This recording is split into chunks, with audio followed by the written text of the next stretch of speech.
This month's podcasts are sponsored by Aubergine Legal.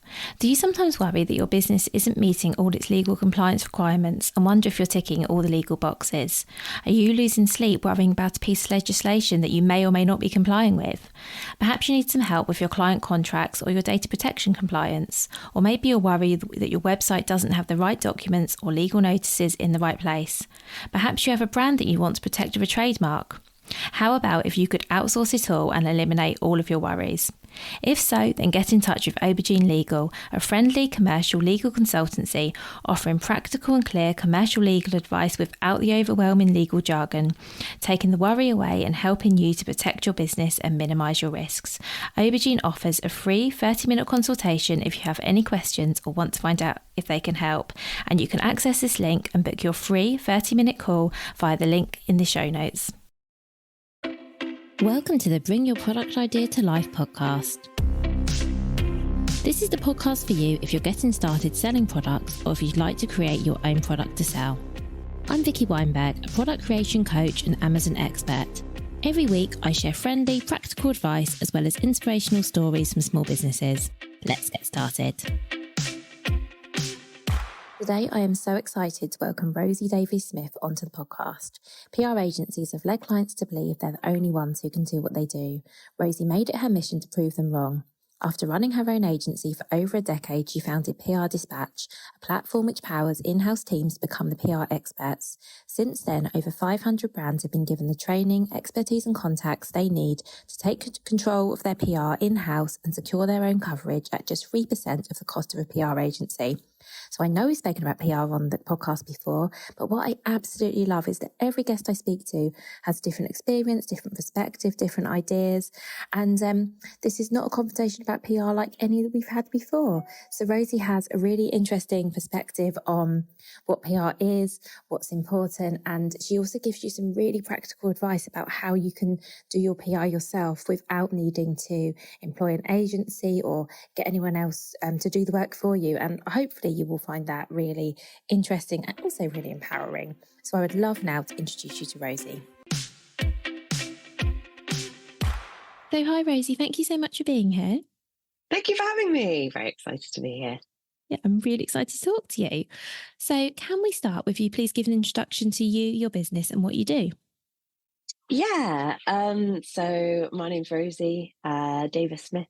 I am the founder of PR Dispatch. PR Dispatch is a platform which powers e-commerce brands to be PR experts.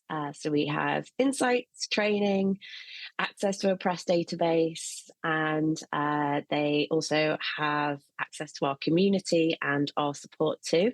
Combined, the team have over 24 years of experience when it comes to PR. I ran a PR agency for a decade, kind of before just doing PR Dispatch. So we know if we kind of power the people behind the e-com brand to become experts in PR, they can do a really, really good job because PR is most powerful when it's done by the people closest to the product. Oh, that's amazing. So if I'm understanding you correctly, because I was about to ask the question, but I think you've answered it, Rosie. So PR Dispatch is about empowering small businesses to handle their own PR rather than presumably spending what can be lots and lots of money on someone to do it for them.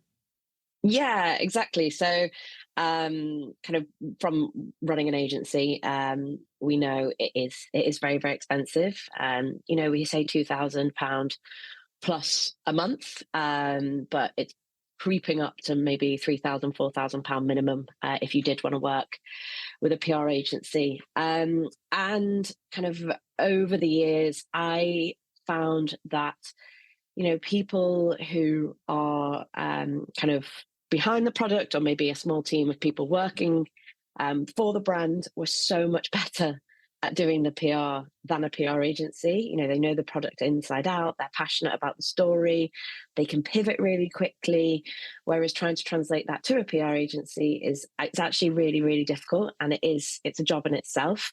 So we launched PR Dispatch in 2017 alongside the agency to kind of give those smaller brands the opportunity to kind of pitch to the press at a really, really affordable cost. So just 3% of what it would cost them if they were doing it with a PR agency.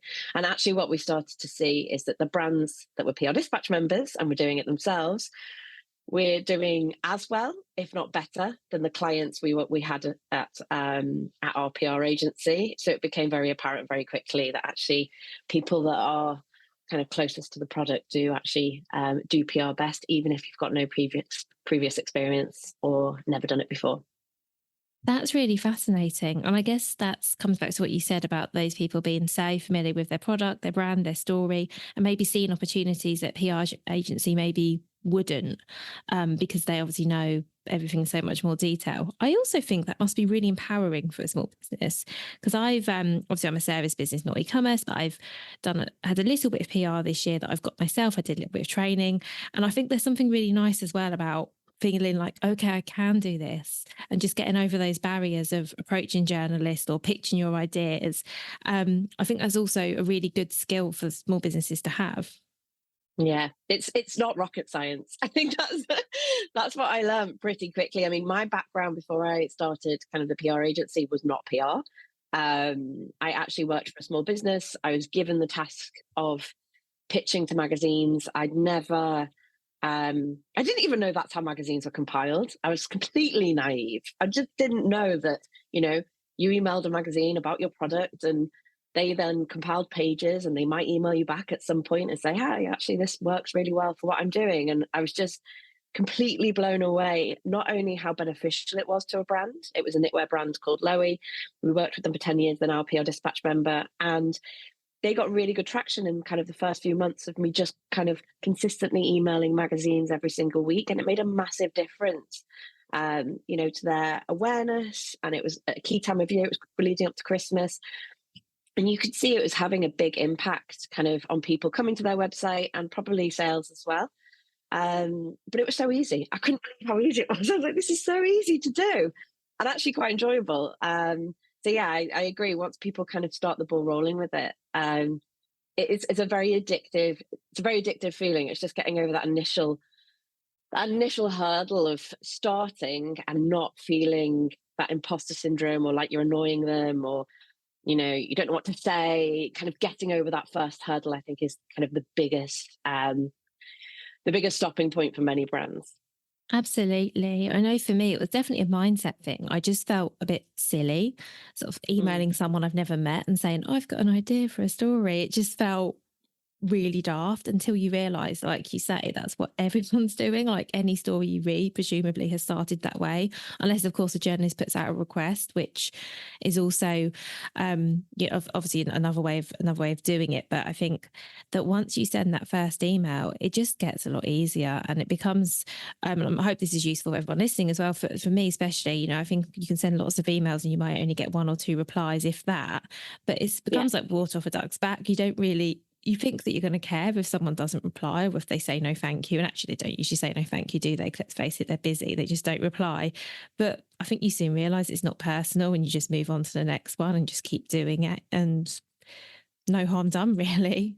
It's totally true, and that mindset is such a good mindset to have. We say to our members, it's actually PR is the coverage is great, but the actual work of PR is just sending those emails consistently, going back to them every 3, especially if you're an e-com brand, going back to them every 3 months with maybe a new product that you've got or something that's seasonal that they might be interested in that time. They're only going to respond if you're relevant, and a lot of the time you're not going to be relevant.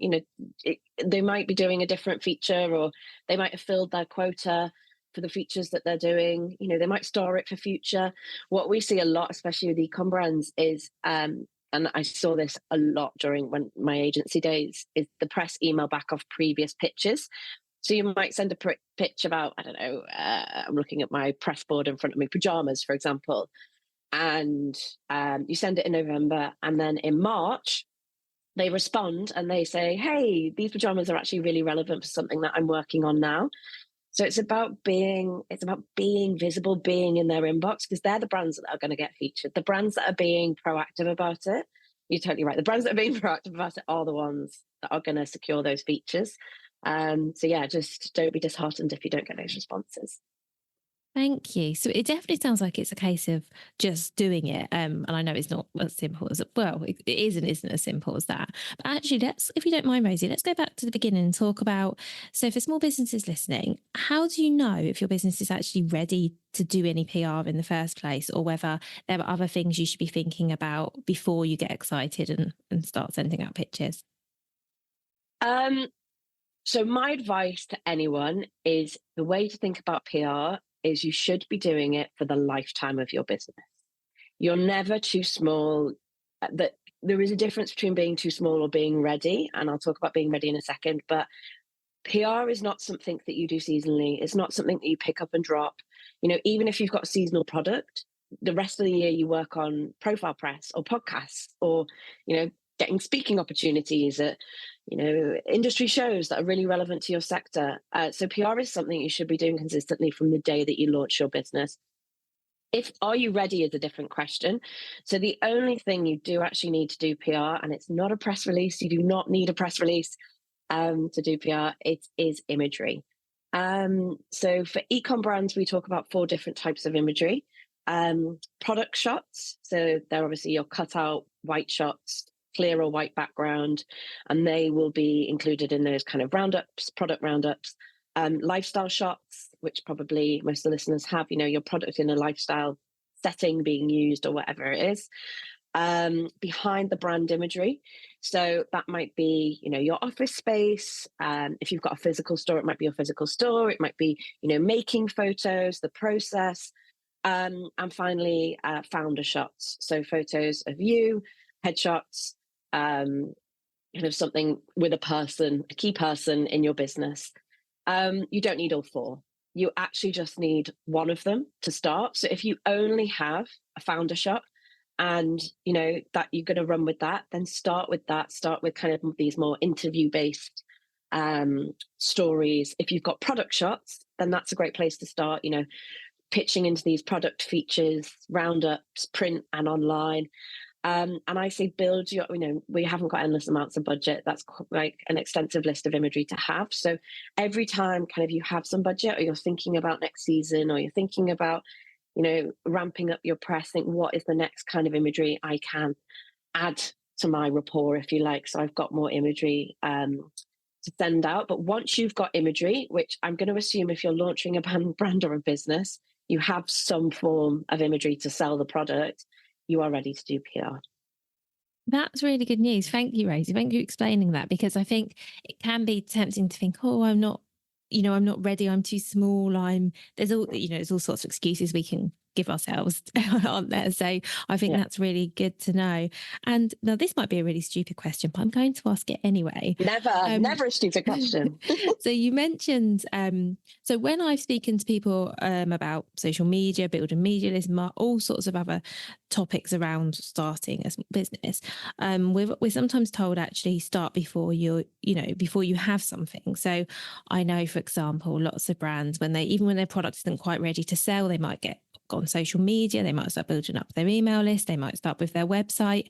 Is that too soon to start thinking about PR, or is there something we can be doing then as well when we're in those very early stages? I think that's a really good question. So the longest lead time, so lead time is how far ahead the press are working, is about 6 months. So anything before 6 months, I wouldn't, before 6 months before you launch, I wouldn't be thinking about PR, but you can be building that imagery. Once you've got any types of imagery that I've talked about to send to the press, and you have somewhere to send them, so I'd recommend a landing page that looks nice. Please make sure it looks nice. Maybe capturing email addresses, for example, before you launch. Then you're ready to get going. But just remember those lead times. So you're not going to contact online press if you're still 6 months away from launch. They do want to, I should also say, a launch, this is in the nicest possible way, and this is so people don't waste their time doing it, a launch isn't news to the press. If you've got no previous, brand history, you haven't run a big business before, or kind of something that's well known, they're not going to write about your brand launching. It's just not going to happen.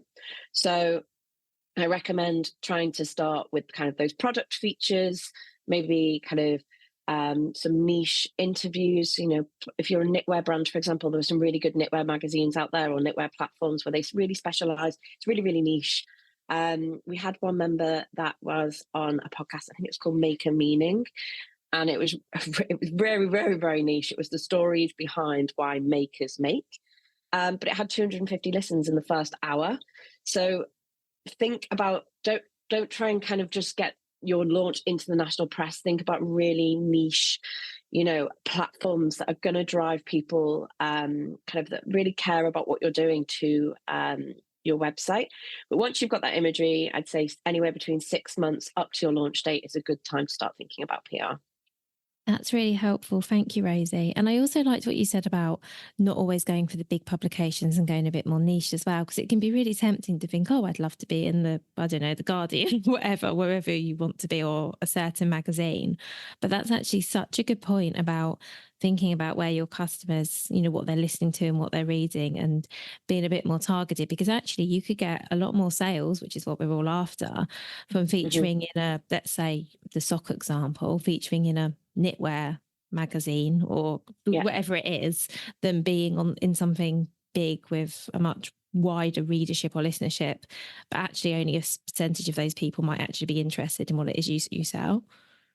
Exactly. I'd say to our members, don't be a publication snob, because if you just want to be in the Guardian and the Times, you're going to be waiting a long time. Try and spread your net as far and as wide. Obviously, it needs to be relevant. It needs to be relevant, otherwise they're not going to feature you. But try and like spread your net as far and wide as you can. Think niche, think podcasts, think other medium, think YouTube. I love print and online magazines, don't get me wrong, but there are so many other ways to PR your product. And when I say don't be a publication snob, I mean, we had a member a few years ago, and they really wanted like the high fashion publications, which great, so does everyone, but let me tell you now, they don't drive sales. And I think they got featured in Woman and Home and Country Living, and actually you could see a direct correlation between the readers and people purchasing, and it was amazing. And it's not a publication they wanted to be in because I think it was seen as a bit uncool, but actually it was so powerful, and the readers were so engaged. So yeah, cast your net as far and wide as you can when it comes to who you're reaching out to. That makes sense. And I think as well that I guess the more niche you go, the more likely you have of your story being picked up as well. So 100%. For my example, I tried to get a bit of PR for something earlier this year, and I had much more success with my local press. I think because I was local, there was that angle, whereas the kind of the bigger publications, I guess there just wasn't as much of a story for them. But the fact that someone had done something locally, all the local press were like, oh yeah, this is great, this is really relevant. So it's not the best example for products, but I do think that sometimes you have a bit more luck if you're sort of really targeted. Yeah, 100%. 100%. People always forget about local press as well. It's super powerful. So we are recording this at the end of 2023, but when everyone's listening, it's going to be early 2024. And I would love to talk a little bit about the new year and how to start the year one step ahead as an e-commerce business when it comes to PR. So imagery. If I can talk about imagery for 45 minutes, I would. Just reviewing kind of what you've got, what you might think about getting done in 2024, what you can run with. Let's go positive. Like based on the imagery that I mentioned earlier, you know, what's your strongest? What can you start with?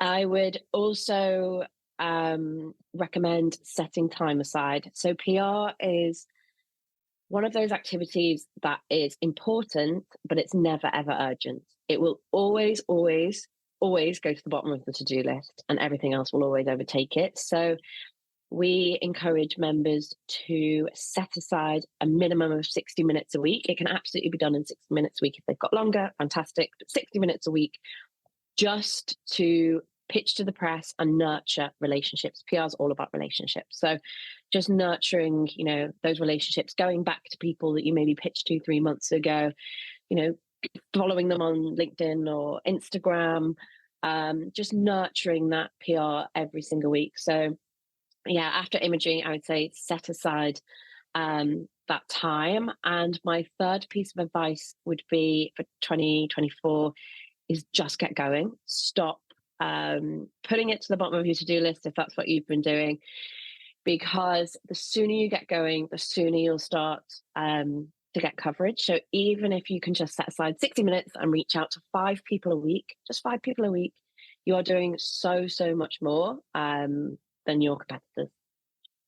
That's really helpful. Thank you. Because I know that times right now are really tough for everyone, and for consumers, which we'll talk about in a moment, and for small businesses. So, and why do you think it's still important to invest in PR? Because I think there will be people who are saying, yes, but why should I think about PR when I'm struggling to, I don't know, make cash flow work, or there's so many challenges at the moment. So why do you advocate for businesses still focusing on PR during these times? Because I honestly believe if you have no kind of awareness strategy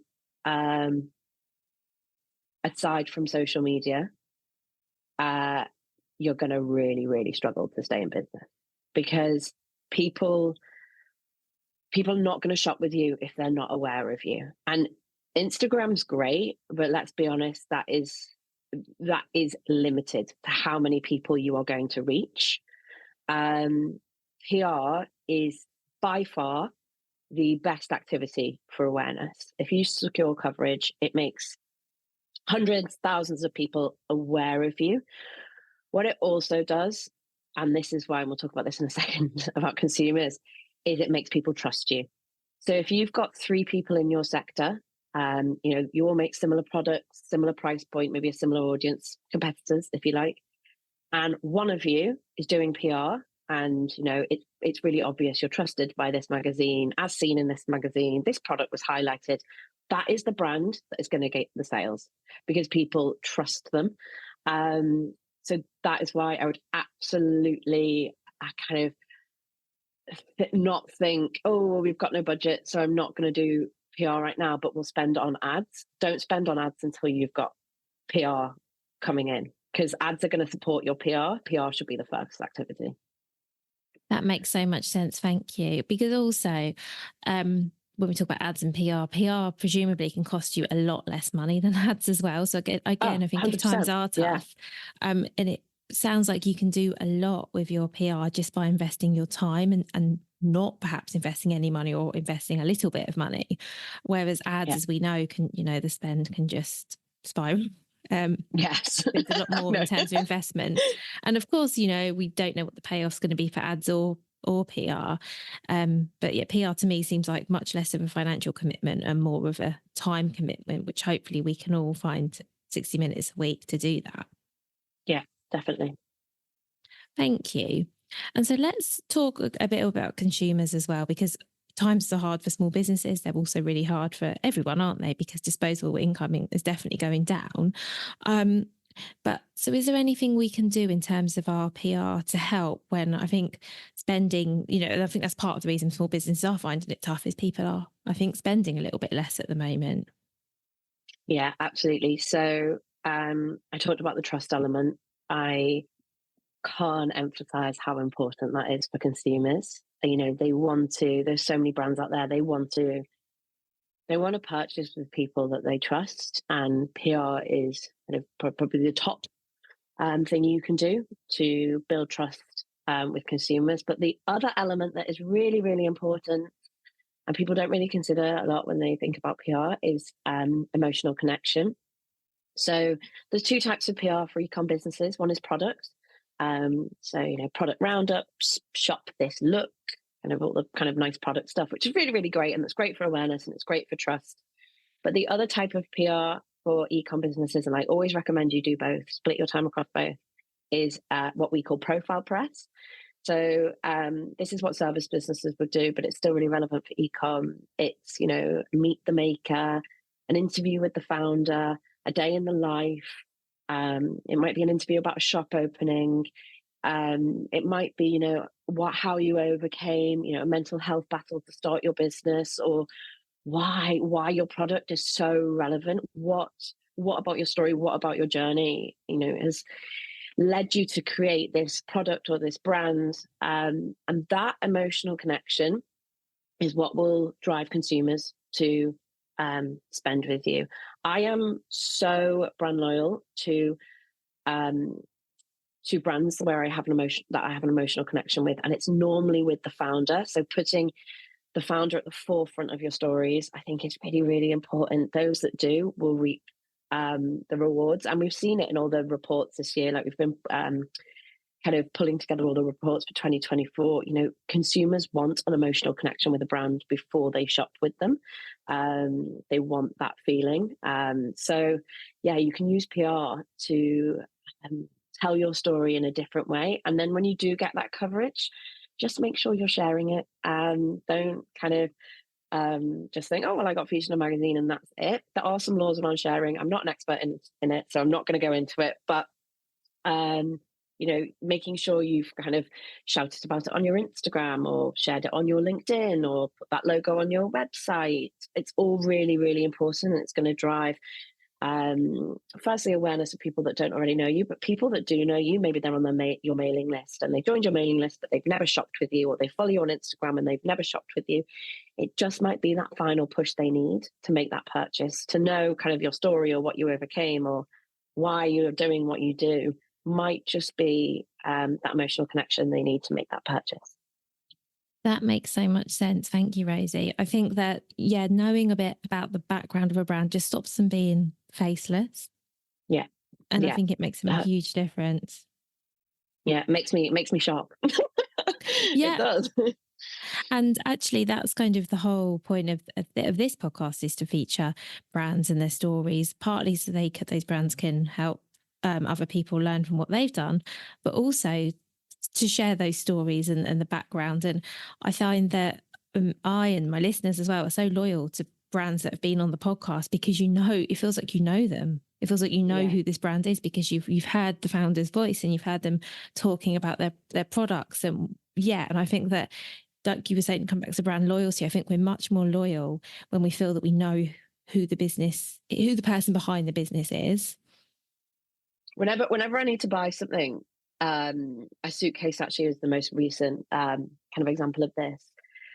I will always think, who did I hear from? And like, I bought a suitcase from Away because I heard the founder on a podcast, How I Built This.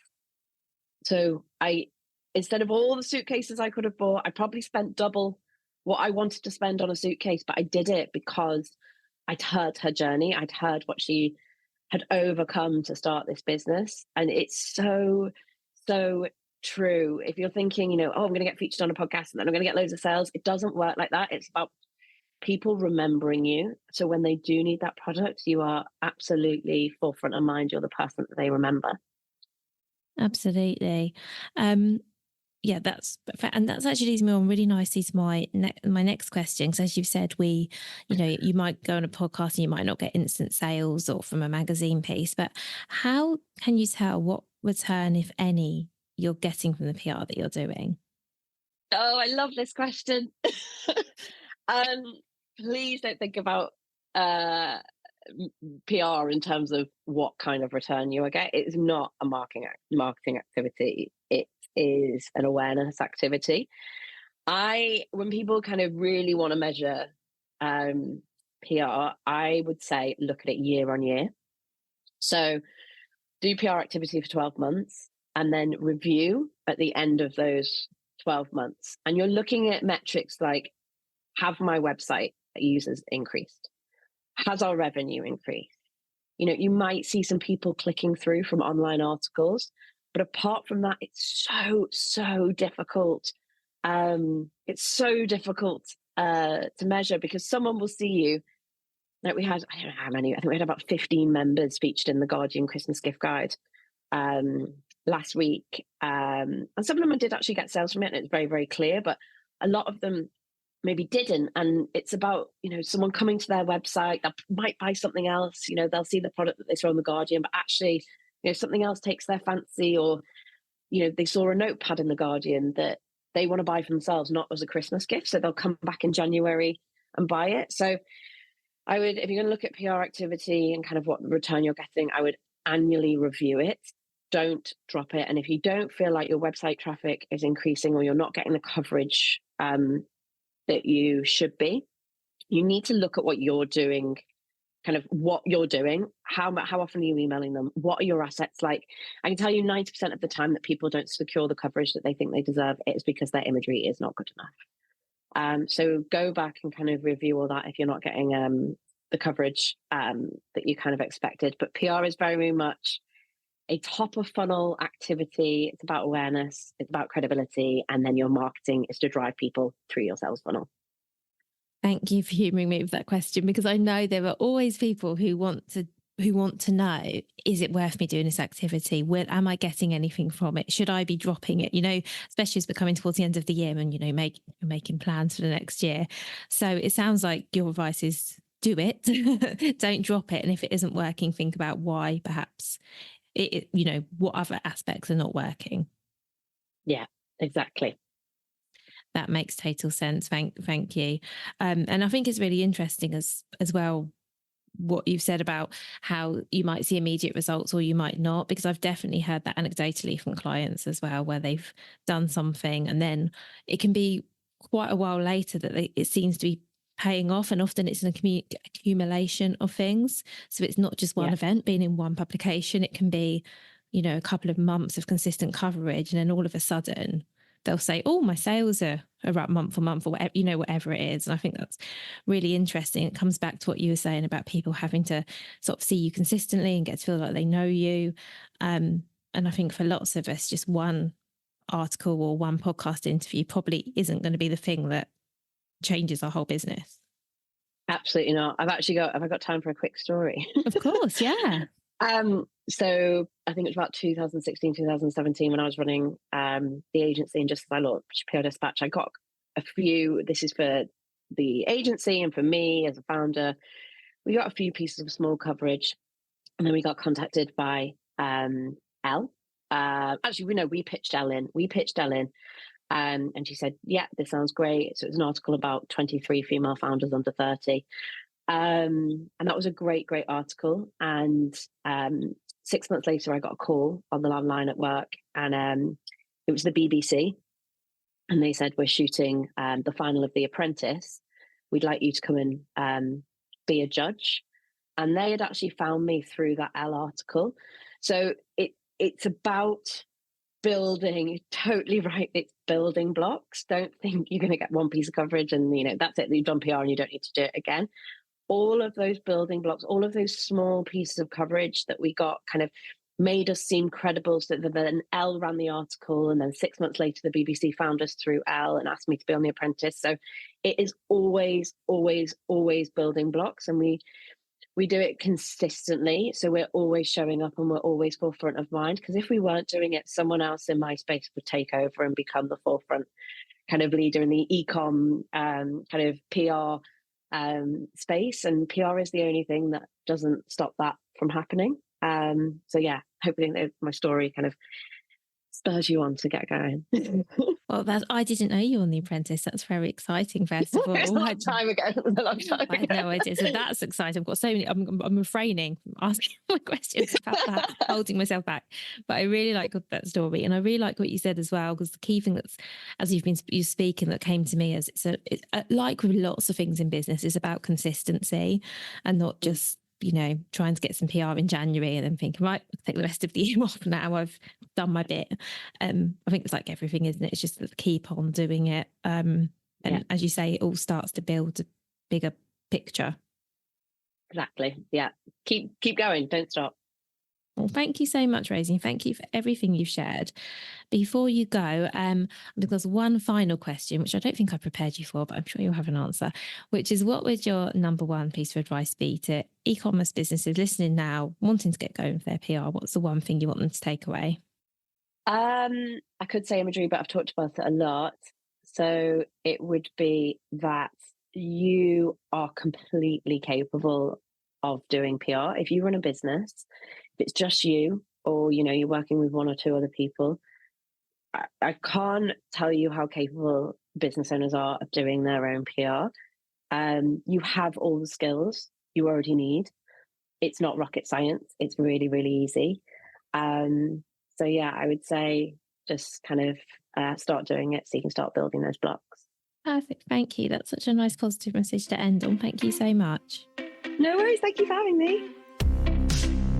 Thank you so much for listening right to the end of this episode. Do remember that you can get the full back catalogue and lots of free resources on my website, vickyweinberg.com. Please do remember to rate and review this episode if you've enjoyed it, and also share it with a friend who you think might find it useful. Thank you again, and see you next week.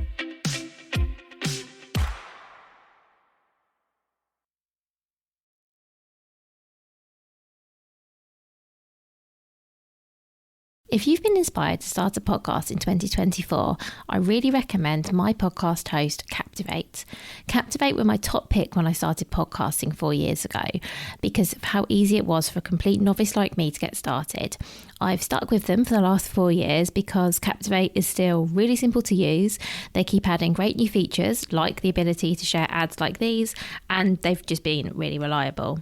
So when you're ready to start your own podcast, you can use the link in the show notes and get a free 7-day trial with Captivate.